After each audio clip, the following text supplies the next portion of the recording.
Serge Lafrenière nous accueille en compagnie de Chantal Gagnon, bien sûr. Bonjour, messieurs, dames. Bonjour, bonjour. Merci de nous accueillir. Serge, évidemment, commence avec vous une histoire des plus passionnantes. On dit souvent que quand on recule jusqu'au moment où on était en bas âge, il y a déjà des passions qui se dessinaient pour vous. Racontez-nous ce que vous faisiez à peu près à l'âge de 5-6 ans. Exactement. Moi, je suis un fils d'agriculteur et puis à bas âge, on disait que l'entrepreneuriat était déjà en dedans de moi. Oui. Quand que je voyais ma mère faire la comptabilité derrière son gros bureau avec ses filières, je me voyais déjà dans le futur faire un job semblable. Et puis du moment qu'elle sortait de la maison, je me dépêchais à aller en arrière de son bureau avec un crayon, le téléphone, puis je griffonnais à peu près n'importe quoi. Mais on avait 4-5 ans à peu près. Mais ça, c'est des images qui me sont restées. Puis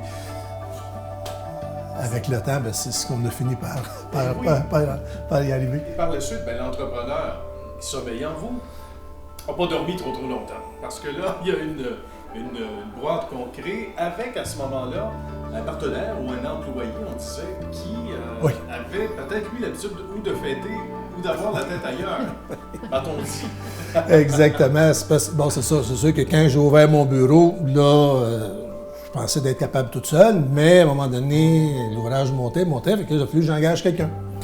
Mais cette personne-là était beaucoup plus habituée que moi sur Internet.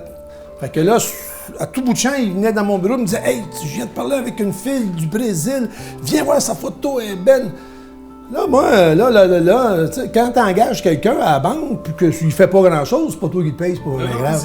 Mais là, c'était mon argent, là. Là, je disais « Oh, t'es peu, là, tu fais quoi? Tu te promènes, tu chattes pendant mes heures que moi, je te paye? » Non, j'ai dit « Je peux pas continuer comme ça. » C'est là qu'à un moment donné, j'ai dit à ma conjointe Chantal, ça a pris du temps, mais je l'ai amené tranquillement tous les soirs. Ça serait le fun si tu viendrais travailler avec moi. T'as dit. Et ça a été difficile, là. Ça faisait plusieurs années qu'elle était à la banque. Bon fonds de pension. 6 semaines de vacances. Faudrait pas lui demander aujourd'hui combien qu'on en a, par exemple. Non, ça va mal finir. Et puis, des vacances, puis ainsi de suite. Puis surtout, là c'est vrai, c'est 24 heures sur 24, là. Ah, tout à fait. Il faut être... Puis ça fait 7 ans, et puis, en tout cas, elle a l'air bien aller. On avait hâte de vous jaser aussi, Chantal, parce que, Serge le disait avec justesse, vous aviez là une sécurité, et même si on aime notre conjoint, on n'est pas toujours prêt à faire le saut, même quand le conjoint ou la conjointe est bonne vendeur, bonne vendeuse, et sauf que là, vous avez pas regretté le geste, là. Non, parce que c'est sûr que quand il me le demandait, c'était toujours non catégorique. On faisait chacun on travaillait chacun de notre côté, puis les enfants, puis fait je ne pouvais pas concevoir qu'on soit tout le temps ensemble. Puis à un moment donné, à force d'insister un peu. Puis le fait aussi qu'au travail, les enfants, à un moment donné, les enfants sont malades, tu essaies d'avoir des congés, c'est difficile, puis à un moment donné, ça commençait à me trotter dans la tête.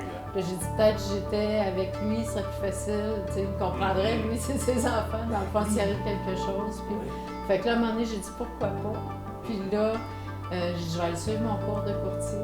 Fait que là, après ça, j'ai déjà travaillé avec lui. Puis j'ai dit, si ça ne fonctionne pas, j'ai l'expérience des banques. Je retournerai dans les banques. Puis tout s'est bien passé. C'est sûr qu'il y a des petits ajustements comme dans n'importe quel emploi, mais sauf qu'on a grossi. Puis je ne changerai pas. Je ne retournerai pas dans les banques. Monsieur Jean Boisvert est président de Trois-Vert. Monsieur Boisvert, bonjour. Bonjour. Vous connaissez bien Monsieur Serge Lafrenière. Racontez-nous un peu les premiers balbutiements de votre rencontre avec Monsieur Lafrenière. Oui, ça s'est passé que j'étais à la recherche d'un courtier pour un refinancement sur des immeubles qu'on a. On voulait profiter des taux d'intérêt qui sont bas, donc on était ouvert à du refinancement. Et j'ai demandé à un ami s'il connaissait quelqu'un, bon, etc. Et puis il m'a dit comme ça, va voir M. Lafrenière, il est vraiment bon, c'est un top de ligne, tu sais. Hein? Oui. Un top de ligne. Ah ouais, qu'est-ce que tu veux dire, c'est quoi? Ah, il dit, vas-y, tu seras pas déçu. Alors, j'ai pris ça comme ça. J'ai fait un premier appel à M. Lafrenière. bon, pour une rencontre préliminaire. Je voulais l'entendre parler, je voulais voir. Le voir aussi. Le voir, ouais. Et dès cette rencontre-là, un bon dîner, tout ça, ça s'est bien passé. C'était facile. J'ai vu qu'il connaissait le marché. D'accord. Il y avait un bon réseau de contacts, de prêteurs, etc. Puis on n'a pas passé le temps là, juste sur les questions d'honoraires ou de ses intérêts à lui, mais j'ai vu qu'il voulait prendre notre dossier. C'est un dossier qui avait l'air à lui tenir à cœur. Alors, j'ai dit OK.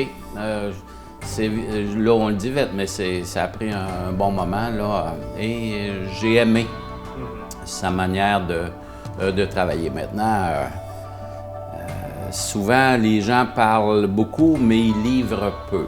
Ben voilà. Et déjà, ce que je peux dire qui est une caractéristique de M. Lafrenière, c'est que non seulement il dit qu'il va amener des choses, mais il les amène. Comme on dit dans le jargon, c'est un gars qui livre. Alors ça, j'ai vraiment aimé ça. C'est intéressant.